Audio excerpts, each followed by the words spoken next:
네, 월요일장 출발 분위기 상당히 좋습니다. 지금 상한가 종목 2개 내고 있는 것을 포함을 해서 510개 종목이 올라오고 있고요. 반면에 200여 개 종목만이 하락을 하고 있습니다. 코스피 200 내에서는 어떤 종목들 좀 상승 탄력을 받고 있을까요? 점검해 보겠습니다. 네, 상승률 1위부터 5위까지입니다. 현재 1위가 롯데케미칼 올라오고 있습니다. 지금 8% 넘는 급등 나오면서 장주 고점을 찍고 있는데요. 2분기 실적에 대해서는 좀 여러 가지 분석이 나오고 있는 가운데 20일선 타면서 오늘 강하게 올라오고 있습니다. 웅진 에너지 오늘 태양광주도 흐름이 좋은데요. 6% 넘는 급등이 진행이 되고 있고요. 카프로와 금호석유 그리고 풍산도 좀 상승폭이 크게 나옵니다. 5% 내외에서의 플러스권의 움직임 전개가 되고 있습니다. 네, 지금 화학업종이 계속해서 상승 강도를 높여가고 있습니다. 오늘 굉장히 흐름이 좋은데요, 화학주들이요. 네, 일단 그 ECB 금리나 모멘텀이 일단 주요했던 것 같고요. 저번 주에 나왔던. 그리고 연장선에서 미국의 지표가 예상보다 잘 나오면서 시캐스트 올해를 떨칠 만큼 소비라든지 민간 쪽 투자 부분에 대한 기대감들이 좀 강하게 반영이 되면서 상품 관련 시세들이 좋았었는데 이러한 부분들이 오늘 전체적으로 화학 철강주 주가 상승으로 연결되고 있다고 보고요. 지난 금요일에도 뉴욕장에서 뭐 정유주라든지 화학주, 라이온델 바지를 포함해서 좀 많이 올랐었고요. 특히 이제 US 스틸 같은 경우에 6%가량 급등이 나왔는데 이러한 부분들이 오늘 우리 시장에서 화학과 철강주들 주가의 동반 상승세로 좀 이어지고 있는 것 같습니다. 네, 지금 화학주들이 다수 종목이 다 랭크가 되고 있습니다. 이강훈 대리님, 화학주 좀 어떻게 접근하는 게 좋을까요? 혹시 뭐 좋게 보고 계신 종목 있으시면 조금 언급해 주실까요? 네, 이제 상승률 상위 종목이 롯데케미칼이라든지 카프로, 금호석유 이런 종목들이 나타나고 있는데 일단 롯데케미칼 같은 경우는 주력 사업이 이제 부타디엔을 보시면 될 것 같고요. 이제 전방 산업이 이제 그 합성 고무 쪽이라고 보시면 될 것 같습니다. 금호석유 같은 경우는 그 합성 고무를 만들어서 이제 타이 업체로 만드는 일을 하고 있는데 일단은 두 종목 다 그 이제 실적이 하락한 것보다 주가가 조금 더 하락을 더 많이 했다 이런 이제 주가가 실적에 대비해서 너무 이제 먼저 움직였던 것 때문에 주가가 조금 이제 반등이 나오는 것을 보시면 될 것 같고 그밖에 이제 시장 환경이라든지 이런 것도 좀 지금 현재 주가 반등에 좀 요인을 미치고 있는 것 같습니다. 일단 지금 롯데케미칼도 그렇고 금호석유도 그렇고 지금 타이어 시장에 대해서 현재 이제 시장 전망이 썩 좋지는 않은 상황이에요. 이제 타이어 시장이 전년 대비해서 한 자릿수대 성장 정도 현재 예측이 되고 있는 상황이기 때문에 현재 롯데케미칼도 그렇고 금호석유도 그렇고 2분기 실적보다는 이제 하반기에는 좀 지켜봐야 되지 않느냐 이런 전망들이 나오고 있는데 일단 현재 기술적인 면에서나 현재 시장 환경에서 봤을 때는 단기적으로 추가적인 상승세는 가능하다 보고 있고요. 주가는 이제 장기 평선이라든지 이런 것들이 이제 저항받기 전까지는 주가 추가적인 강세가 이어질 수 있다 이렇게 보시면 좋을 것 같습니다. 네, 좀 오늘 화학주들이 굉장히 좀 강한 흐름을 나타내고 있는데요. 오늘 장은 좀 시세 유지가 될 수 있을지 여부도 점검하면서 대형주들 잘 체크를 해봐야 될 것 같습니다. 코스닥 쪽으로 넘어가겠습니다. 코스닥 100 종목 내에서는 어떤 종목들 올라오고 있을까요? 확인해 보겠습니다. 네, 상승률 1위부터 5위까지입니다. 심택이 1위로 랭크가 됩니다. 4% 넘게 올라오면서 9,300원권을 기록하고 있고요. 성광밴드와 메일유업 그리고 CJ 프레시웨이와 멜파스까지 같이 올라옵니다. 다양한 섹터에서 종목들 점검이 되고 있는데요. 2% 넘는 오름세가 일제히 진행이 되고 있습니다. 네, 허 의원님 오늘 코스닥에서 올라오고 있는 종목들 좀 어떤 특징 볼 수 있을까요? 네, 일단 성광밴드를 좀 말씀을 드릴게요. 거래소 쪽에서 쿨렌트 쪽 업체들 실적 쇼크 나오면서 일부 이제 업체들 GS랑 삼성 엔지니어링 쇼크 나오면서 전체적으로 쿨렌트 쪽 이야기만 나오면 다 밀렸던 부분인데요.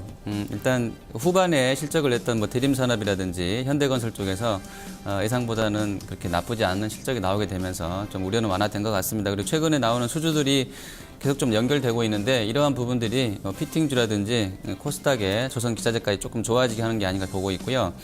실적만 놓고 보면 태광이나 성광밴드가 아주 나쁘진 않은 회사인 것 같습니다. 그래서 좀 긍정적으로 접근하셔도 될 것 같습니다. 네, 오늘 메일유업이 남양유업의 사태 반사 이익 좀 기대감도 함께 작용하면서 장중에 신고가를 냈습니다. 남양유업이 검찰 압수수색 소식까지 나오면서 급락하고 있는 반면에 좀 반사이익 기대감으로 오르고 있는데요. 하지만 고점 대비해서는 계속해서 상승폭을 줄여나가면서 음봉이 좀 떨어지고 있다는 점 체크가 되고 있습니다. 메일유업 어떻게 점검할까요, 이광현 대리님?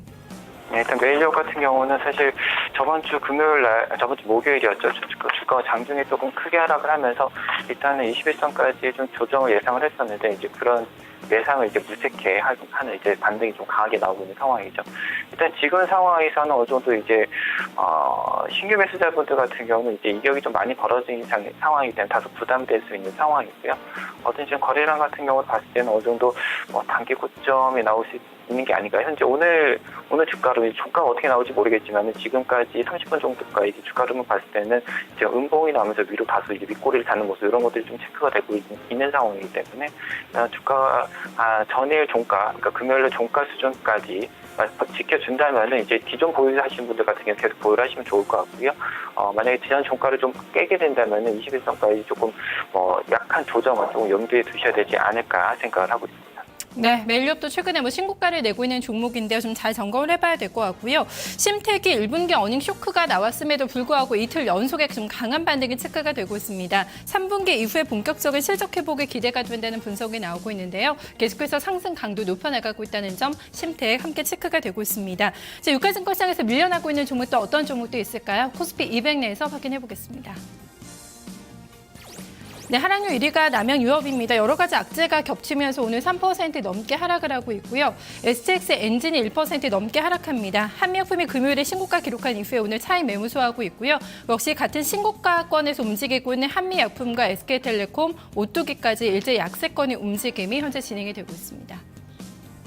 네, 허 의원님 일단 여러 가지 악재가 나오고 있는 종목들 그리고 고가권에 있는 종목들 좀 랭크가 같이 되네요. 네네. 일단 오늘 좀 밀려나는 쪽들은 다들 보시면 이제 그 내수주 성격을 갖고 있는 종목들이 많은데요. 시황 그대로 가는 것 같습니다. 저번 주에 상대적으로 선전했던 부분도 있고요. 초까지만. 그리고 이제 후장 들어서는 지난 주말 들어서는 이제 경기 민감 쪽으로 좀 쏠렸었던 부분인데 어쨌든 주가의 어떤 수익률 키맞추기 과정이 계속 순환매성으로 경기 방어주랑 그 민감주를 오고 가면서 이루어지는 것 같고요. 그 중심에는 기관 수급이 있는 것 같습니다. 오늘 기관 수급 보시면 아마 이런 쪽으로는 매도가 나오고 있고 아까 그 화학 철강 쪽으로는 매수가 들어오고 있는데 이렇게 좀 순환매성으로 보시면 될 것 같고요. 실적이 아주 나빠지지 않은 쪽이라고 한다 그러면 이렇게 좀 밀릴 때 주요한 지지 저항선에서 매수해보는 전략도 나쁘지 않을 것 같습니다. 네, 매매 팁을 들어봤습니다. STX의 엔진이나 남양유업을 제외한다면 거의 다 고점권에 있는 종목들이 밀려나고 있습니다. 동원 F&B도 마찬가지고요. 좀 오늘 일시적인 차익 매물 소화 과정이라고 봐야 될까요? 이광희 대리님 시각은 어떠세요? 네, 음식료주들에 대해서 잠깐 코멘트를 해드리자면 사실 음식료주들이 그동안 좀 주가가 좀 쌌다는 점도 있고 또 이제 다른 업종이나 종목들에 비해서 실적 가시성이라든지 실적 전망이 좀 좋았기 때문에 주가 많이 올랐었는데 최근에 나오는 어떤 리포트라든지 이런 것도 좀 읽어보시면 아시겠지만은 실적 전망치를 높여서 실적 목표 주가를 올리기보다는 이제 실적 전망치는 이제 다소 성장률이 좀 떨어지는 반면에 일단 퍼밸류에이션을 좀 높이면서 주가를 높이는 경향이 좀 나타나고 있습니다. 아무래도 이제 실적을 주가 상승에 대한 이제 실적이 조금 따르지 못하기 때문에 퍼밸류에이션을 올리면서 주가를 좀 올리는 모습이 나타나고 있는 상황이기 때문에 이제 다른 그러니까 지금 아까 오뚜기 체크를 했었는데 이뿐만이 아니라 나이만이라든지 메일로 이런 종목들 체크를 하실 때는 어떤 그 내용을 봤을 때 어떤 실적 전망에 근거한 이제 목표 주가 상승인 것이지 아니면은 퍼밸류에이션을 높이면서 목표 주가를 상승하는지 이거를 체크를 하시면 좋을 것 같고요. 분위기가 이제 퍼밸류에이션을 높이면서 목표 주가를 상승하는 모습이 좀 나타나고 있기 때문에 단기적으로 상승 탄력이 조금 둔화되는 모습 좀 이런 것들 좀 염두에 두시면서 매매하시는 게 좋을 것 같습니다. 네, 이어서 유가증권시장으로 또 넘어가 보겠습니다. 코스피 200 내에서 오늘 밀리고 있는 종목들 수 자체는 많지가 않은데요. 어떤 종목들 랭크가 되고 있는지 코스닥에서 오늘 밀리고 있는 종목들 점검을 해보겠습니다. 네, 코스닥 100종목 내에서 오늘 하락하고 있는 종목 1위가 컴투스입니다. 컴투스가 오늘까지 닷새 연속에 좀 강도 있게 밀려나고 있는데요. 2% 넘는 하락권의 움직임 보여주고 있습니다. 위메드가 또 같이 랭크가 되네요. 2% 가까운 하락 흐름 진행이 되고 있고요. 젠백스와 한국토지신탁 그리고 서브TND 같이 올라오면서 2% 내외에서의 제한적인 하락 흐름 보여주고 있습니다. 네, 허 의원님 전반적인 흐름 한번 봐주실까요? 네, 코스닥도 기관과 외국인이 특히 이제 기관이 좀 수급을 주도하고 있는 상황이기 때문에 오늘 시황 판 그대로인 것 같습니다. 그동안에 좀 좋았던 쪽들, 게임주라든지 내수 관련 쪽들은 매도를 일부 하는 것 같고요. 계속 순환매성으로 하고 있기 때문에 이게 그 어떤 펀더멘털의 변화라든지 실적을 우려해서 매도한다기보다는 수급적인 어떤 요인으로 좀 해석하시면 될 것 같습니다. 네, GS 홈쇼핑도 신고가를 지난주에 기록한 이후에 연일 좀 밀리고 있습니다. 금요일에 잠시 좀 반등이 나오나 싶었는데 좀 다시 밀리고 있는 흐름이네요. 이광희 대리님 GS 홈쇼핑 어떻게 보실까요?